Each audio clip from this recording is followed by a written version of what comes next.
Depuis 18 générations, la famille Fabre marque le territoire et participe à la grande aventure des vins de Provence.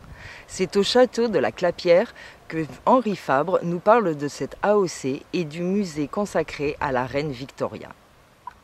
Bonjour Henri. Bonjour. Merci de nous accueillir à la Clapière. Bienvenue. Alors merci. Est-ce que tu peux nous parler un petit peu de la Clapière et nous dire où c'est et qu'est-ce que c'est devenu en fait? La Clapière, comme tu vois, il y a eu beaucoup de restaurations depuis 2006. La Clapière, c'est une histoire d'amour entre ma famille depuis des générations et le vin en Provence. La Clapière est la première propriété que mon grand-père a achetée en 1928, avant le château de l'Omérade. Et donc cette propriété était la propriété de mon arrière-grand-mère, où elle a vécu ici jusqu'à 104 ans, une passion pour cette propriété qui fait 55 hectares, dont 32 hectares de crus classés, puisque c'est un des rares, des 18 crus classés qui restent. La Clapière a un terroir magnifique, il s'étend là-bas dans la vallée des Borel, avec un vin assez atypique. Donc on est un peu sur le terroir de la Londe en fait ici. On n'est pas tout à fait sur le terroir de la Londe, on est encore un peu sur les terroirs un peu vallée intérieure, avec un peu, on retrouve un peu de l'épice de Pierrefeu par exemple, mais on a un microclimat. On n'a pas le côté bord de mer avec le côté un peu fugace du bord de mer, mais on a l'épice, le terroir et le côté très floral de ce microclimat de cette vallée des merveilles qui est la vallée des Borel. C'est vrai que c'est très beau quand on passe, on traverse un petit peu ce coin-là, c'est magnifique. C'est un havre de paix. Et donc tu as restauré toute la Clapière, puisque c'était un peu à l'abandon en fait. Ah oui, c'était un peu beaucoup, puisque quand mon arrière-grand-mère est morte, mon père, qui adorait sa grand-mère, a plus trop voulu venir dans les bâtisses. Bon, bien sûr, les vignes étaient entretenues, parce que nous commercialisons le château de la Clapière un peu partout dans le monde depuis des années. Mais les bâtisses commençaient à s'abîmer, étaient squattées. Et puis un jour, avec Bruno Bartali, on s'est dit il faut refaire vivre ce patrimoine. On a eu le coup de cœur et il y a un petit quelque chose du nom de Victoria qui nous a poussé à faire toute cette restauration et à faire revivre l'histoire. Ça a été colossal parce qu'on a refait ce château qui ne faisait plus que 300 mètres carrés.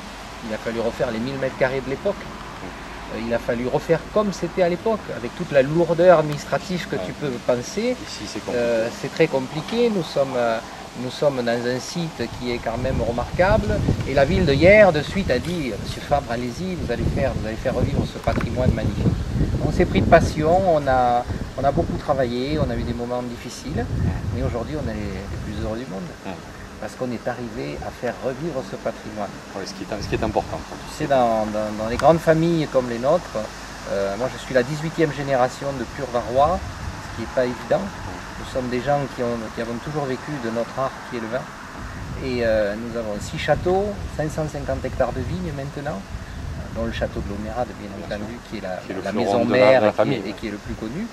Et le château de la Clapière était aussi une propriété très connue, mais que, bon voilà, on n'avait pas toujours les fonds nécessaires pour faire tout ça. Et puis, je pense que chaque génération se prend en charge une partie du patrimoine. Et moi, voilà, ma partie de patrimoine, ce que je vais laisser au futur, c'est le château de la Clapière. Et cette magnifique restauration, ce château qui est là, ce parc que nous verrons tout à l'heure, et puis cette cave atypique et ce musée qu'on verra. J'allais y venir, parce que quand on vient ici, on goûte du vin, évidemment, mais il y a quelque chose en plus qu'on ne trouve pas chez les autres, qui est un musée en fait. Et ce que tu ne trouves pas, c'est le petit plus Henri Fabre et Bruno Bartali. C'est un gros plus là. C'est-à-dire qu'on est des gens assez passionnés, tu l'auras compris, et je le dis souvent, et on est capable de plein de folie du moment que ça touche l'histoire et qu'on reste à notre époque. Donc on a voulu refaire un peu cette cave dans l'esprit vin, dans l'esprit conseil, dans l'esprit cadeau, tout en mêlant l'histoire de la propriété liée à la reine Victoria et à sa rencontre avec mon arrière-grand-mère. Et comme j'aime bien, c'est vrai, j'aime bien un peu tout ce côté tête couronnée, je me suis amusé à penser à ça il y a 10 ans, à collectionner il y a 10 ans tout ce qui touchait la reine Victoria et son passage ailleurs, puisqu'elle a quand même marqué la région. Et j'ai demandé à la reine Elisabeth de pouvoir faire ce projet. La reine a été séduite et donc nous avons recréé ce beau musée au milieu des vins. cadeau, l'art de la table, au milieu des C'est le anciens mélange de tout bourgs. ça en fait qui est vraiment passionnant et qui est vraiment intéressant. Effectivement, c'est le mélange. On ne perd pas l'idée du vin. Non, on est toujours, c'est l'idée principale. Ouais, voilà. Et puis tout est lié ensemble, le vin, l'art de vivre. Enfin bon, l'art de vivre, ça c'est quelque chose qui caractérise. Depuis des années. Hein, On a travaillé depuis des années, et tu te rappelles tout ce qu'on a fait pour la gastronomie varoise ça, partout ça, dans le vrai. monde. J'ai ouvert des restaurants, j'ai fait venir des chefs, j'ai implanté la gastronomie provençale dans pas mal de pays comme les Émirats arabes.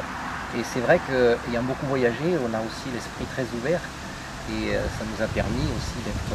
Ça fait beaucoup de choses qui n'étaient pas évidentes et comment dire, il n'y a que toi qui pouvais avoir cette idée-là. Parce que tout ce que tu viens d'énumérer, c'était osé, c'était déjà courageux et c'était pas évident. Et puis à chaque fois, ça a bien fonctionné. Parce que la Provence, même si c'est à la mode, oui c'est à la mode, c'est à la mode, le rosé est à la mode. Mais l'art de vivre en Provence, je sais pas qu'il fallait y penser. Mais il y a 21 ans, c'était pas évident. Quand j'ai commencé à vendre le premier rosé à Dubaï, on m'a dit vous êtes fous, parce que vous allez vendre du vin à ces gens-là. Oui, c'était pas l'endroit le plus simple. Quand à 40 degrés à l'ombre, on me dit on a des restaurants français et que je vois des poulardes à la crème et des foie gras en brioche et que les gens sortaient de là, ils n'en pouvaient plus. J'ai dit mais la France c'est ça aussi.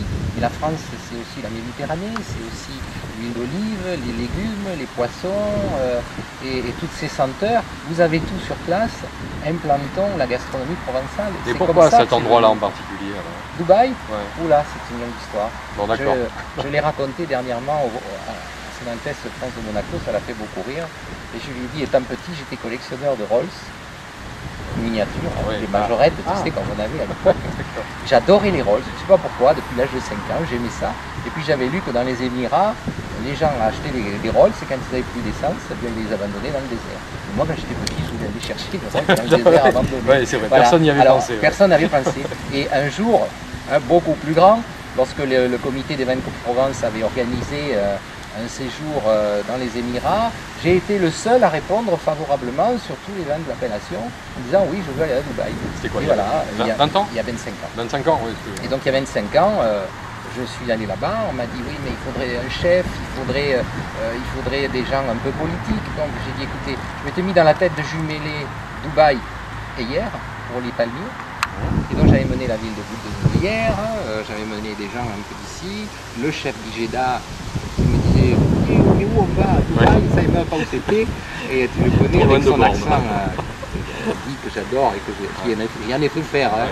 Bon, et donc on est parti à Dubaï et là on a découvert des gens qui ne demandaient qu'à apprendre. Et bien sûr c'est un pays musulman, mais il y a beaucoup de tourisme, il y a beaucoup d'hôtellerie. C'est comme ça petit à petit, à force, je me suis fait un nom. C'est comme ça d'ailleurs qu'on a créé la cuvée Henri Fabre, qu'on verra peut-être tout à l'heure, parce que les gens m'appelaient Mister Fabré. C'est difficile à dire Château de l'Homéral, mais Monsieur Fabre c'était facile. Donc on a créé la cuvée Henri Fabre. D'accord. Et voilà, et mon nom a commencé. Ils aiment beaucoup l'art de vivre à la française. Beaucoup, oui, mais ils connaissent que les grands couturiers, que les grands hôtels, que... Là, ils commencent par le haut, ils sont très, et après ils s'intéressent ils sont très attachés et amateurs de quelqu'un comme moi, d'une grande famille, qui reste très abordable et qui a un patrimoine historique énorme et qui le fait vivre. Alors ça leur plaît. Et il n'y a pas que les orientaux, il y a partout dans le monde. La réussite, c'est parce qu'on est là, parce qu'on va voir que nos clients arrivent. Parce que sur les 35% des vins qu'on exporte, 35% à l'export. oui, sur les 3 millions de bouteilles qu'on produit. Ah voilà, c'était la deuxième question. 3 millions de bouteilles? 3 millions de bouteilles, c'est déjà pas mal. Hein. Bah, c'est gros, mais Donc, ça reste encore assez abordable, ouais, c'est pas mal. Mais alors justement, tu parlais de la famille. Alors tu es là, 6, 8e? Ah pardon. 18e génération de Provençal. Bon, mais ma grand-mère était d'Ops, mon arrière-grand-mère était d'Antrecasteau, mon père et mon grand-père de Bercy-sur-Issole, tu vois. Et oui, donc vous voilà, on est était vraiment... Alors sans remonter à la 18e, parce que sinon ça va nous prendre un long moment, voilà. Mais je voudrais que tu nous racontes un peu, sans rentrer trop dans les détails, mais je sais que ton père est quelqu'un qui a contribué beaucoup au développement des Côtes de Provence, parce que c'est ce qui nous intéresse, c'est ce que nous défendons, c'est ce que je défends et ce que j'aime. Ton père a fait beaucoup pour les Côtes de Provence à une époque, effectivement, un peu comme toi dans ce que tu viens de raconter, à une époque où c'était pas facile, où personne n'y croyait. Tu peux nous raconter un peu qu'est-ce qu'il a fait? Je vais commencer aussi par mon grand-père, parce que mon grand-père a quand même beaucoup marqué l'appellation. Quand mon grand-père a commencé la mise en bouteille, ils étaient 4. Voilà, c'était là que je voulais y venir. Ouais. Donc mon grand-père a été le plus grand négociant en vin du sud de la France. Il avait une affaire à Besse qui s'appelait Fabre de Besse. C'était les vins Fabre de Besse. Il achetait des vins un peu partout en Provence, mais aussi un peu partout en France. Et chaque année, il allait voir des Bordeaux, des Bourgognes, des Beaujolais. Il allait déguster avec M. Henri Maire, avec la famille Ricard, avec les grands personnages de cette époque. Et il avait créé une société qui s'appelait la Maison Fabre à l'époque. Ensuite, donc, il avait arrêté la Maison Fabre parce que, ayant le château de Lomérade et le château de la Clapière, il ne faisait plus de négoce. Et son fils, Louis Fabre, mon père, étant là, ils ont développé ce qu'on appelle les domaines Fabre. Donc, ils ont commencé à acheter d'autres propriétés dans le Var. C'est pour ça qu'aujourd'hui, on a 6 châteaux entre Pierrefeu, Lalonde et Hyères. Et mon grand-père aussi avait une propriété à Montpellier, mais qu'on n'a plus puisque... Alors là, pardon, je fais juste une parenthèse. La Clapière, Lomérade. Alors château de Lomérade, château de la Clapière, château de la Bédière qui est à Pierrefeu aussi, contre Lomérade, le domaine du Jas de Cap qui est à Pierrefeu, le château Saint-Honoré qui est une grosse propriété de 60 hectares à la Londe de les Morts. Ouais. Et après on a également quelques propriétés un peu par-ci par-là, le château La Forêt qui est juste à côté dans la vallée de Sorbonne. D'accord, voilà. D'accord. Il y a de tout pour 500 hectares. 550 hectares de vignes, on a aussi. Oui, on a aussi. De vignes, hein, je précise. Oui, j'entends bien. Nous ne parlerons pas des bois. Ouais, voilà. Autrement, ça deviendrait trop pompeux. Tout ce qui va avec. D'accord. Et donc, pour en revenir à ton père, donc. Et mon père a énormément développé le vignoble, a développé la commercialisation, a été aussi un précurseur dans la vendange, dans le passage au froid. Ça a été un des premiers à passer les vins au froid. Mon grand-père aussi a été un des premiers à acheter l'appareil pour passer les vins au froid pour empêcher le bitafort de potassium. Mon père c'est vrai, a toujours voulu la qualité, a toujours cherché de travailler sur la qualité du rosé, sur la couleur, sur les intensités aromatiques. Un produit représentatif. Voilà. Et ensuite, bon, d'ailleurs, quand il a été président des Côtes de Provence, c'est vrai qu'il a beaucoup fait. Je pense qu'il y a beaucoup de caves coopératives et de domaines où il est allé, où il a implanté avec son passage, j'ai l'impression qu'on a un peu changé d'époque en fait. Peut-être. Changer d'époque dans le bon sens. On n'a pas la prétention de dire ça, peut-être. Ce que tu parlais tout à l'heure. Pas à nous de le dire. Mais c'est vrai que je pense que mes grands-parents et mes parents ont fait quelque chose pour l'appellation qui est très importante. Tout à l'heure, tu parlais de mise en bouteille. Les premières mises en bouteille datent de quelle époque ici? La première mise en bouteille date de 1932. Donc ils ont toujours continué derrière, à faire leur propre mise en bouteille. La première exportation date de 1932. Mon grand-père a commencé à exporter des vins en Indochine. Ils ont entre 20 et 30 ans d'avance. C'est quand même énorme. Les premières charrues américaines, italiennes, qui allaient à 1 mètre de profondeur, c'est mon grand-père. Et puis tout le monde autour regardait ce que faisaient les Fabres. Et après, les premiers tracteurs américains McCormick, c'est mon grand-père qui les a fait venir des États-Unis, qui a fait la fortune de McCormick ici. Donc il y a plein de choses comme ça où ils ont été des précurseurs. Ouais. C'est pour ça que tu vois, s'appeler aussi Henri Fabre, comme mon grand-père, porter le nom de Fabre, c'est aussi très lourd en héritage. Oui. Et on n'a pas le droit à l'erreur, même si chaque génération est différente. Moi j'ai développé la commercialisation, l'image de marque et un certain marque de livre, et on a continué, puisque je suis propriétaire quand même aussi avec ma sœur, de ces 550 hectares de vignes. Et chacun de notre côté, aujourd'hui, on essaye de promouvoir ce patrimoine. Elle s'occupe plus avec mon beau-frère de Lomérade, avec mes neveux et nièces. Et puis moi, j'ai toute la partie commercialisation avec une société que j'ai remis au goût du jour, qui s'appelle la Maison Fabre. Parce que j'ai refait vivre donc la société qu'avait mon grand-père. Simplement, avant, lui, il achetait des vracs. Moi, je n'achète que des bouteilles.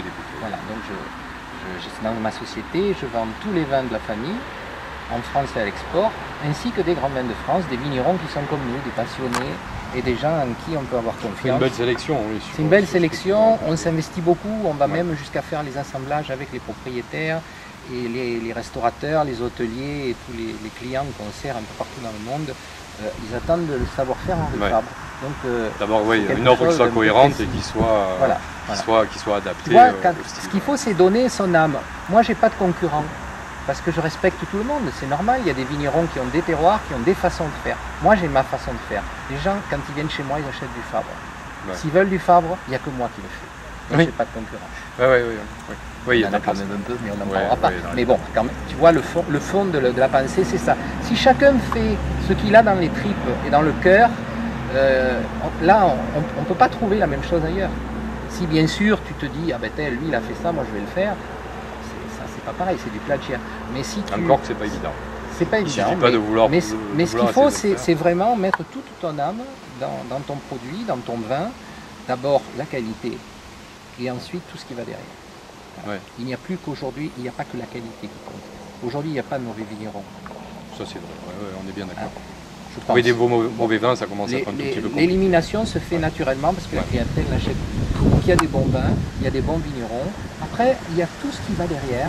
Parce que le tour de main qu'avait inventé William Saurin, ben voilà, ben ça existe chez tous les métiers, dans tous les métiers, et chez nous, c'est très important. Derrière une bouteille de vin, tu as une histoire, un savoir-faire, tu as le vigneron. Et tout ça fait que le vin, il a ton âme. Puis ce qu'il y a de bien chez toi, c'est que tu gardes toujours la proximité des choses, comme tu dis depuis tout à l'heure. Tu essaies toujours d'être là, toujours d'être présent.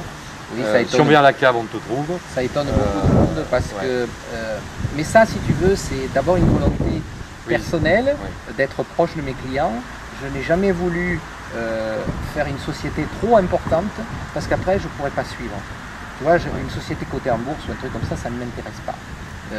J'ai une belle société, c'est quand même une belle société au niveau, tu t'isoles de la national. terre. Si tu fais ça, tu t'isoles de la terre, ce qui est quand même Et puis c'est pas passionnant, tu vois. Ouais, si c'est pour rester dans un bureau tous les jours, déjà j'y reste beaucoup parce que les affaires font qu'on est obligé de faire quand même beaucoup de papier. Mais ce qui est important, c'est la clientèle. Ce qui est important, c'est d'être là, d'expliquer son savoir-faire. Je vais partout dans le monde, je vais faire des soirées Henri Fabre, je vais expliquer pourquoi mon vin, pourquoi ma famille, qui boit mon vin, comment c'est fait. Et c'est ce qui fait la différence. Oui, on est bien d'accord. Tant que je peux le faire, je le ferai. On va aller goûter les vins. On y va. Alors là, on est en train de goûter un rosé 2011 du domaine, de la Clapière. Donc la cuvée, c'est... Alors ça, c'est la cuvée de la Violette, Oui. comme on voit ici. Donc la cuvée de la Violette, qui est une cuvée que nous avons créée, bien sûr la Violette, toujours le côté historique de la chose, à cause du bouquet de violettes offert à la reine par mon arrière-grand-mère, entre autres, et parce que ce sont des vins donc très floraux. Oui, je trouve que c'est ce qui caractérise. Contrairement par exemple au château de Lumirade où on a beaucoup de caractère, beaucoup d'épices sur des vins qui sont des vins avec des côtés très muscades. Ici, on est sur le floral avec des finements de pamplemousse rose, des choses comme ça. Il y a beaucoup de délicatesse. Il y a de la personnalité quand même parce que c'est apporté par le terroir. Ça, et c'est vrai que quand on met le nez dedans, c'est très floral, c'est très délicat, c'est très subtil. On retrouve presque encore ces arômes de violette effectivement, qui rappellent le nom de la cuvée. On peut les retrouver là, parce qu'on est influencé ou pas, je sais pas. Mais c'est vrai qu'on a un nez avec un joli fruit derrière. C'est vrai que si on fait la comparaison par rapport à l'Omérade, effectivement, à l'Omérade, il y a un petit peu plus de puissance, on sent plus le terroir de Pierrefeu quand même. Et là, c'est vrai que c'est vraiment sur c'est le terroir intermédiaire de la Londe. On n'est pas en bord de mer où on va chercher vraiment plus la subtilité, plus la légèreté, le côté minéral. C'est vrai que là, on a un peu le caractère de ce terroir-là. C'est vrai qu'il y a une belle représentativité. Voilà, une couleur, tu sais que moi, la couleur en Provence, c'est un gros problème parce que j'aime les rosés qui ont de la couleur, alors qu'aujourd'hui, c'est à la limite. Moi, j'ai un rosé comme ça. Pour moi, un rosé doit être bien rose, il doit avoir une jolie couleur saumonnée, il doit être lumineux. On ne fera jamais des blancs tachés, c'est pas notre façon de faire. Mais c'est vrai que c'est dur parce que les clients veulent des rosés plus clairs. Oui, c'est terrible ça. C'est terrible pour nous. Enfin, moi, je trouve la couleur assez chatoyante, assez belle. Ça ressemble à ce que c'est. Là, il n'y a pas l'ombre d'un. Après, je suis ça, c'est une cuvée, tu vois, qui a plus bas, tu le dépouillerais en fait. Non, voilà, on peut pas. Donc ça, c'est vendanger la nuit.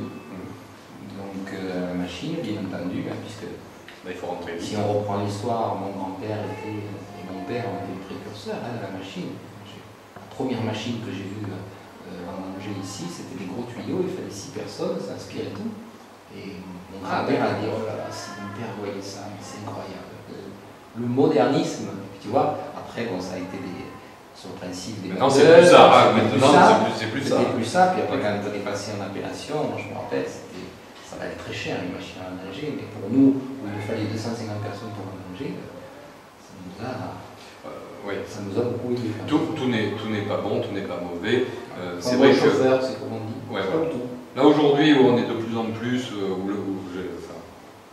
je ne vais pas trop là-dedans, mais où la mode est au pain nature, au machin, aussi au ça, je pense qu'aujourd'hui, si on veut faire des bons rosés, machine à manger, c'est indispensable. Il faut rentrer vite, il faut rentrer tôt. Voilà. Le problème, encore une fois, pour la couleur, et c'est ouais, ça.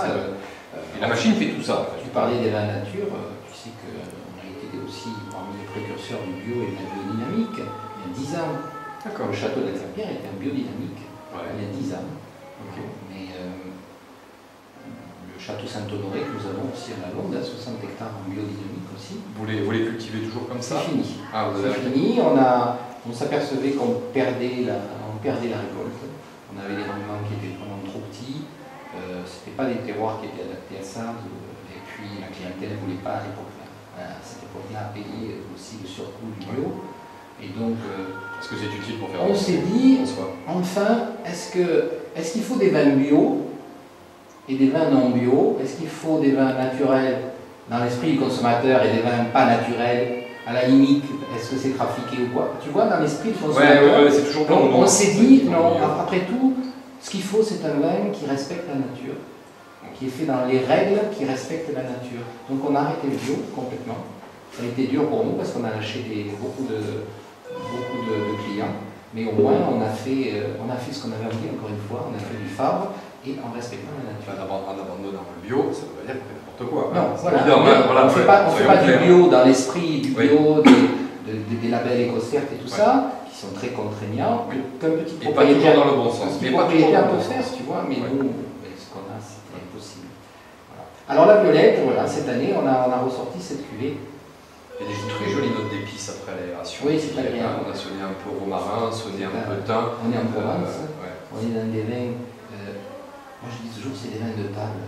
Non, c'est un cru classé, mais c'est des vins appréciés à table. D'accord. Tiens, parle-nous un peu des crus classés. Les crus classés, c'est une vieille histoire. On vous en cours. Mon grand-père était un des premiers aussi, les crus classés. Et il faut savoir que les crus classés, c'était les premiers vignerons de l'appellation qui avaient demandé un label supplémentaire. Il y a eu une étude de fait en 1955 sur l'encépagement, le terroir, la vinification. Et à cette époque-là, il y a eu 22, je crois, domaines qui ont pu être crus classés. Il y en a qui n'ont pas voulu l'être parce qu'il y avait des contraintes, il y avait des impôts en plus. Et nous, on a eu la chance d'avoir 2 châteaux crus classés, donc le château de l'Oméral et le château de la Clapière, qui aujourd'hui nous fait être le plus gros cru classé du monde en rosé, puisqu'on a 110 hectares de cru classé en rosé. Ça vous apporte quoi concrètement? C'est la notoriété. Tu vois, aujourd'hui, les crus classés, alors il y en a qui te disent cru classé, ça veut rien dire. Est-ce qu'elle est une association maintenant? C'est une association, oui, mais l'association, c'est certains crus classés, dont nous ne faisons pas partie. Il y a le club des crus classés et l'association des crus classés. Même là, K22, on n'est pas arrivé à faire une unité. C'est compliqué. Tu sais ce que c'est compliqué. Je pense qu'aujourd'hui, les crus classés s'autogèrent eux-mêmes. Ils ont une charte de qualité. Celui qui ne fait pas bon, il sera forcément écarté du consommateur. C'est toujours pareil. Je pense que tu as pu le voir aussi. Dans les crus classés, il y a eu beaucoup d'évolutions. Beaucoup de domaines qui ont été repris. Il y a différentes tailles, et aujourd'hui, les crus classés ne font pas partie des mauvais. C'est un peu comme à Bordeaux, ce n'est pas les crus classés qui sont peut-être les meilleurs au niveau qualitatif. Il y a une époque où c'était un peu la traîne, maintenant ça c'est quand même moi je trouve que maintenant il y a eu beaucoup de travail de fait. Maintenant, nous on est fiers d'être crus classés, parce que pour notre famille qui est restée toujours dans la même famille, c'est une antériorité historique, c'est quelque chose d'important, quelque chose auquel on fait très attention. Dans le château de la Clapière, comme ça, tu as 55 hectares, mais que 32 hectares de crus classés. Donc le reste est déclassé dans des cuvées comme Victoria de la Clapière, que nous avons, comme qui restent de Provence, qui restent de Provence, mais qui ne sont pas crus classés. Voilà. Nous avons gardé le classement de l'époque, en 1955. Combien de pourcentage de rosé sur les 55 hectares? Alors ici, il faut compter 80-85% de rosé quand même, c'est quand même la plus grosse vente. Mais comme je vois ici dans cette cave magnifique avec surtout derrière nous un foudre de chêne de Russie qui a plus de 100 ans et qui fait 28 000 litres, le château de la Clapière a toujours été un domaine de rouge. On a toujours fait des rouges depuis très longtemps, depuis les siècles derniers. En 1828, on était fournisseur de la ville de Hyères en vin rouge et rosé, mais surtout en vin rouge. Et aujourd'hui, on recommence à faire vivre un peu ces rouges de la Clapière. On disait que la Clapière était la Romanée-Conti de Provence, très flatteur, et sans aucune prétention de ma part de le redevenir, mais de s'y approcher, pourquoi pas. On n'en prendra pas les prix, mais on en prendra les prix. Soyons raisonnables. Mais oui, donc tu es dans les notions du marché, 85% de rosé, c'est ce qui correspond au marché. Le rosé reste quand même le leader dans tout ce qu'on fait, et la clientèle cherche le rosé. Alors il y a une petite particularité que j'aime beaucoup qui colle tout à fait à ce que à ton discours, à ce que tu aimes, dans l'art de vivre. Dans l'art de vivre. Ah, c'est celui-là. La cuvée Diadema, oui, Diadema. En rosé. Ouais. Alors pourquoi ça? Alors Diadema vient d'un coup de cœur que nous avons eu avec Bruno Martelly un jour, et d'une rencontre, parce que tout vient toujours d'une rencontre de personnages, rencontre d'un homme qui avait la possibilité de mettre des diamants sur une étiquette. Et moi, j'ai toujours voulu le faire. C'était dans ma tête, j'ai toujours voulu mettre des diamants sur un vin, mais c'était très compliqué à faire. Je l'ai fait pour un milliardaire un jour qui a voulu le faire, mais c'était plutôt du gadget, quoi. Tandis que là... là, c'est pas du gadget, là, c'est commercialisé. Alors là, on est allé beaucoup plus loin, parce que non seulement on a maîtrisé la façon de poser les diamants à la main, un principe de la bijouterie. Tout ça, ce sont des cristaux de Swarovski véritables, mais je fais la même chose avec 4 carats de diamants véritables. Je n'ai pas de limite. À la demande. À la demande. D'accord. Et cette bouteille, elle est belle, elle est bien décorée, elle est diamantée, mais à l'intérieur, il fallait faire un assemblage qui corresponde à ma vue du diamant. C'est-à-dire quelque chose de lumineux, d'éclatant, de vif, d'agréable. Pour l'avoir traité, c'est vrai que c'est dans cet esprit-là. C'est atypique, ça aussi. Ça ne ressemble ni au château de la Clapière, ni au château de l'Omérade, dans l'esprit familial, parce que les gens vont toujours te dire, oui, mais c'est votre haut de gamme. Oui, c'est un haut de gamme, mais ça n'a rien à voir, par exemple, avec la cuvée Seigneur de Piégros du château de l'Omérade, ou la cuvée de la Violette, ici à la Clapière. C'est vraiment autre chose, et c'est tout en finesse, c'est des rosés qui se gardent très bien. Ouais. Hein, même si on n'est pas partisan des rosés qui ont quelques années, mais ça pour l'avoir goûté avec 2 ans de recul, on peut goûter ça l'hiver très agréablement sur des plats.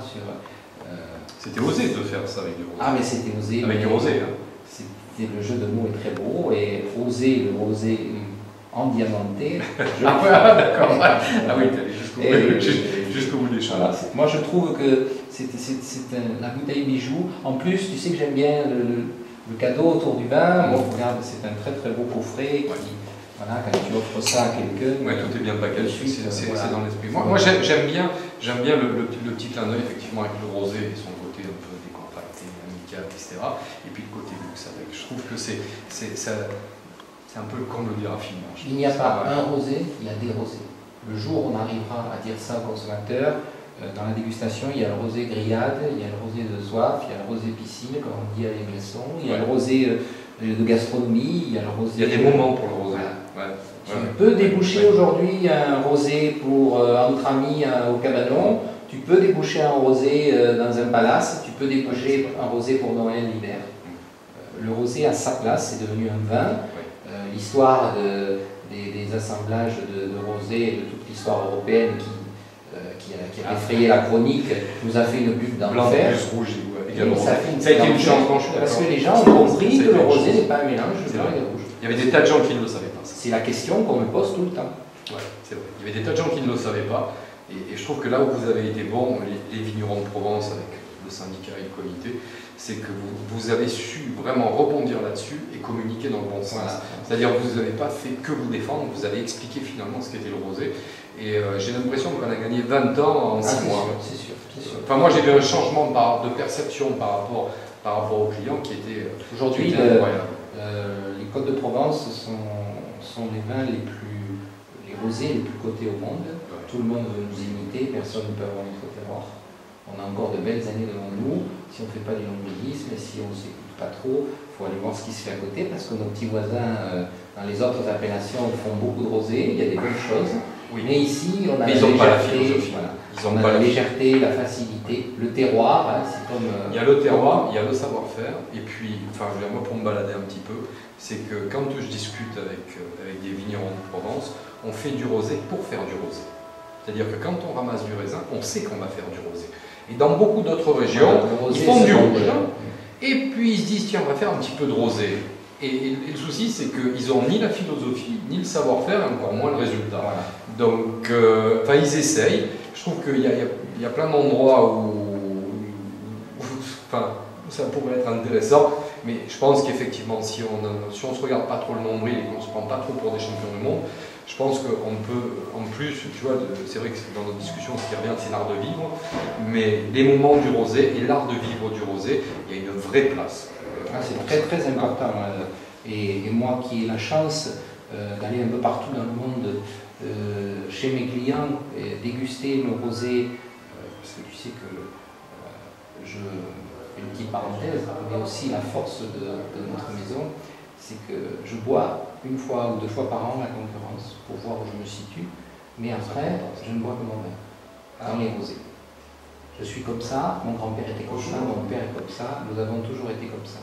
Et on va partout dans le monde goûter nos vins pour voir comment nos vins se situent avec la cuisine un peu partout dans le monde. Et bien là, je me régale à goûter des rosés avec de la cuisine orientale, de la cuisine chinoise, oui, de la cuisine indienne, et c'est extraordinaire pour ça. La cuisine d'ici, la cuisine. Voilà, c'est magnifique, ouais, c'est magnifique. Et j'apprends des tas de choses, et mon cerveau peut-être va se modeler à cette cuisine, à ces épices, pas forcément fort, un côté épicé dans le sens du goût. Et là, après, quand nous faisons nos assemblages en famille, on pense à tout ça, et le côté Fabre se met là, le côté client se met là, on essaye d'assembler les deux et de faire un rosé à la mode sans perdre son âme. D'accord. Quand tu dis je goûte pas la concurrence, c'est pourquoi? C'est pour éviter de te polluer? C'est pour le plaisir. Quand je bois du vin à table, j'aime me faire plaisir en goûtant la gastronomie avec mes vins, pour voir comment nos vins réagissent. Okay. Et quand je vais chez mes clients restaurateurs dans le bar, tout le monde me connaît pour ça, hein, c'est pas du tout pareil.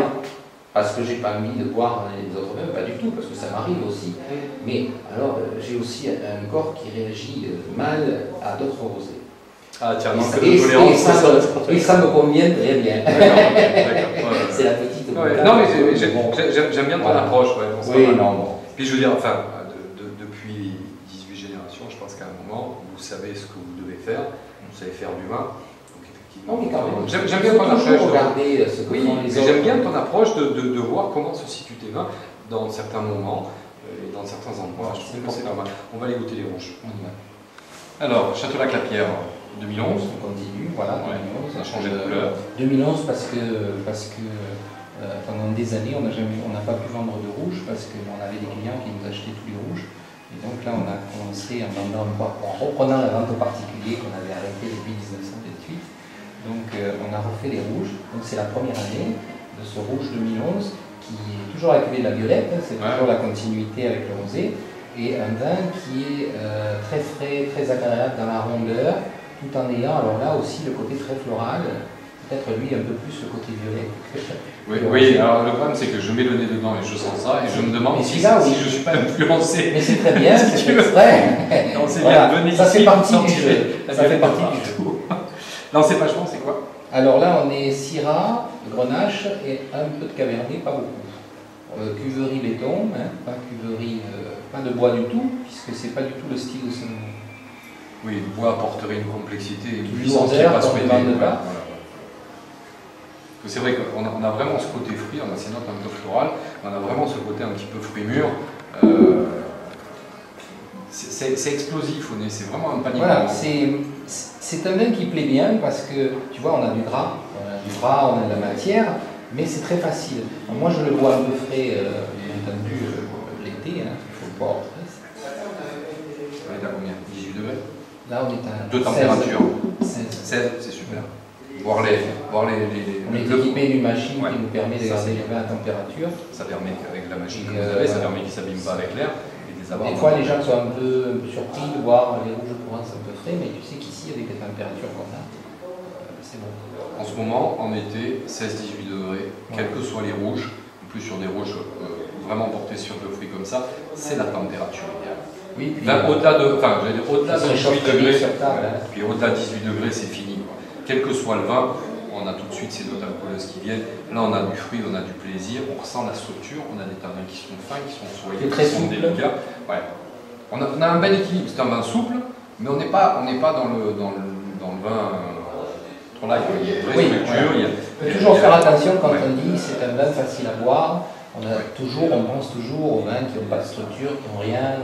Non, on n'est pas là-dedans.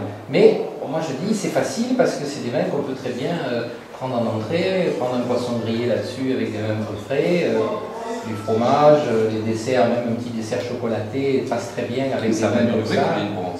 Là on est en Provence, mais on est dans les rouges de Provence. Il ne faut pas oublier qu'aujourd'hui les rouges en Provence, il y en a certains, quand j'entends des gens déguster des vins et dire oh, c'est bon, on dirait un Bordeaux, je m'excuse, c'est pas un compliment. C'est pas un compliment. Quand nous sommes en Provence, nous devons faire des rouges de type Provence. C'est un compliment pour les Bordelais, pas pour nous. Oui, mais ici on peut faire beaucoup de choses. On peut faire beaucoup de choses. Et en faisant par exemple de la barrique neuve et tout ça, on va donner un style au vin, on va surtout réenchérir le prix, ça c'est sûr.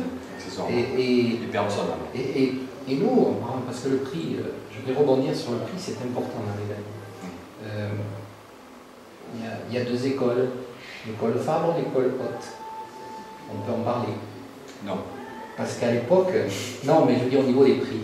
Oui. À l'époque, je vais te rappeler une anecdote de mon grand-père à l'époque. Quand il a commencé, après il avait rencontré M. Haute et ils avaient deux façons de faire différentes. L'un voulait faire des vins très haut de gamme, toucher une clientèle très haut de gamme. Et mon grand-père disait, moi je voudrais bien que quand les gens boivent mes vins, ils aient envie d'en acheter une autre bouteille. Donc on avait la même philosophie des vins, mais on n'avait pas la même position. Donc nous, notre philosophie n'a jamais bougé, comme celle de Haute d'ailleurs, mais on n'a jamais bougé et on a toujours voulu faire des vins plaisirs qui soient autant un plaisir à boire qu'à acheter, tu vois. Moi je rebondis aussi là-dessus, même si je ne voulais pas aller sur ce sujet-là. Mais je m'excuse d'avoir parlé de ça, mais c'est important vis-à-vis du consommateur, puisque c'est quand même une jolie marque. Vous êtes deux grandes familles. On est deux familles qui ont démarré quasiment. Exactement. Et sans, j'allais dire, ton père et ton grand-père, et sans la famille Haute, on ne serait pas où on en est aujourd'hui. Voilà. Ça, beaucoup de gens ne le savent pas. C'est des gens qui ont fait avancer l'appellation, c'est des locomotives. Mais ça, beaucoup de gens ne le savent pas. C'est vrai, quand on parle de Haute, on parle souvent du prix, mais il n'y a pas que le prix. Il y a vraiment une histoire derrière. Il y a des gens derrière, il y a une famille. On peut toujours parler de prix, mais ce qu'on ne peut pas leur enlever, c'est que leurs vins étaient et sont bons, quoi qu'il arrive. Et ils ont su, malgré tout, véhiculer une image qui n'est peut-être pas si loin de la tienne. Tu aimes le luxe, tu aimes les belles choses. Eux ont toujours, peut-être je me trompe, enfin je ne pense pas, mais ont toujours voulu véhiculer une image de produits de luxe. Et je pense que c'était important. Voilà, la philosophie de ta famille est importante, mais la leur, je pense qu'elle a eu un rôle super important. C'est pour ça que je me permets d'en parler, parce que c'est vrai que j'ai toujours entendu ça toute mon enfance. Hein. On est toujours très, très proches, on a très souvent la même clientèle d'ailleurs, mais on a deux produits complètement différents. Encore une fois, on parlait tout à l'heure, on n'est pas tous mariés avec la même femme et on ne peut pas boire les mêmes vins tous les jours. Voilà. Donc il y a la place pour tout le monde. Exactement. Je trouve que c'est une famille que j'aime beaucoup. S'il y a de plus de place pour nous, on ne saura pas, on ne dira rien. Évidemment. Alors l'idée, c'est pas forcément de faire vivre, mais c'est vrai que ce vin-là, quand tu goûtes, il t'amène vraiment une vraie gastronomie provençale. Tu vois, quand je le goûtais, je m'imaginais même tout simplement avec des farcis, avec une cuisine qui soit un petit peu à base de poivrons. Moi, c'est un peu ce qui me venait. Quand j'ai mis les dedans, il a été commercialisé et mis en bouteille cet été. Maintenant, attendons cet hiver, commençons à voir ce que ça donne cet hiver avec une cuisine avec une température un peu plus. Ça, on lui donne quoi? 3 ans? Plus fraîche. Moi, je donne 3 ans parce que Je ne parle pas qu'il vieillira pas plus, mais c'est là qu'il est le meilleur, je pense. Moi, je suis un peu déformé parce que j'aime les vins jeunes. J'aime les vins jaunes, que ce soit les rouges, j'aime pas trop les vins vieux. J'ai pas une éducation à ça. Mais mon grand-père disait toujours, quand un client arrive et que tu lui dis, tu te demandes combien de temps je vais garder ce vin, et que si tu lui dis pas au moins 5 ou 10 ans, il va être frustré. Et il ne va pas l'acheter. Alors qu'il me dit, mais dans 10 ans, il ne viendra pas te réclamer. Et souvent, les gens achètent un vin, le gardent, et une fois qu'ils vont ouvrir cette bouteille qu'ils ont achetée il y a 10 ans, et qui, pour la naissance du petit, qui vont l'ouvrir, il y a une côté dégustation magique qui fait que la qualité est complètement mise à part et les souvenirs restent. Ouais. Et c'est le souvenir qui va faire la qualité. Oui, parce que souvent, goûter dans l'absolu, qui a passé Et 15 ans à regarder. Moi, ouais. chez des gens qui te sortent une bouteille qui est une relique extraordinaire, ils ouvrent ça et disent oh, et toi tu dis mon Dieu, c'est pas bon. Et les gens disent auraient oh, mieux fait de c'est continuer à extraordinaire. regarder. Et tu peux pas leur dire c'est pas bon parce qu'il y a tellement d'émotions dans ce vin que tu peux pas. Donc là, on est dans un autre registre. Donc, les vins vieux. Ouais. Je suis toujours très embêté quand quelqu'un me dit on vient d'avoir la naissance de notre fille ou de notre fils, qu'est-ce qu'il faut acheter pour boire dans son mariage? Un tableau de Picasso. Non, mais c'est vrai que le problème, c'est que du vin, c'est pas évident. Puis il y a aussi une chose, c'est qu'on ne fait pas les vins aujourd'hui comme on les faisait il y a 20 ans et comme on les faisait il y a 40 ans. Ça, c'est très important. Ouais. Voilà, le goût évolue sans cesse, sans arrêt. Et on boit essentiellement des vins jeunes. Les vins qu'on aimait à l'époque, on ne pourrait pas les aimer aujourd'hui. Tu vas à l'époque des Romains, on mettait des épices dans les vins parce qu'on n'avait rien pour les conserver, parce que ça préparait l'estomac, voilà. Et aujourd'hui, on ne peut plus faire des vins comme ça, c'est pas possible. C'est juste. Mais ça, c'est agréable, moi j'aime bien. Il y a du fruit, il y a du plaisir, il y a une température. Ça. Ouais, c'est convivial. Voilà. Et encore, ça transpire un peu un certain art de vivre. Bien. Ben, écoute, moi je conseille à tous nos amis internautes de venir te rendre visite à la Clapière, parce qu'en plus ils t'y verront. Ils me verront pas tous les jours, mais ils verront Bruno Bartelli aussi qui est là tous les jours, et puis notre amie Claire Santioni, l'anglaise sommelière que nous connaissons. Et moi je vais essayer d'y être le plus possible, hein, tant qu'à faire. On a une grosse chance de te voir quand même. On ne dira pas quel jour, mais tu y es. Donc j'invite tout le monde vraiment à venir à la Clapière parce que le musée est original, l'endroit est magique, les vins sont remarquables. Et puis on vous racontera des histoires. Oui, parce que toi tu en as. Des bonnes histoires, mais vraies. L'essentiel chez nous, c'est qu'on n'a pas besoin d'inventer, tout est là. Tout est vrai. Merci Henri. Merci beaucoup d'être venu au château de la Clapière. Et puis voilà, je suis heureux de vous avoir reçu, puis heureux que vous ayez vu un peu tout ce patrimoine qu'on a fait revivre. Merci pour ton accueil. À bientôt.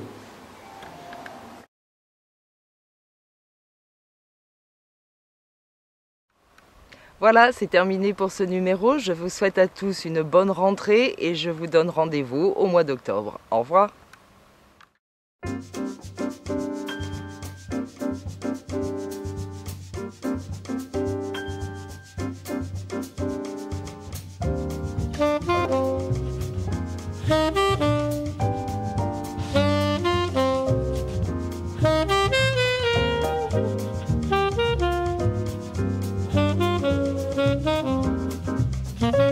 Mm-hmm.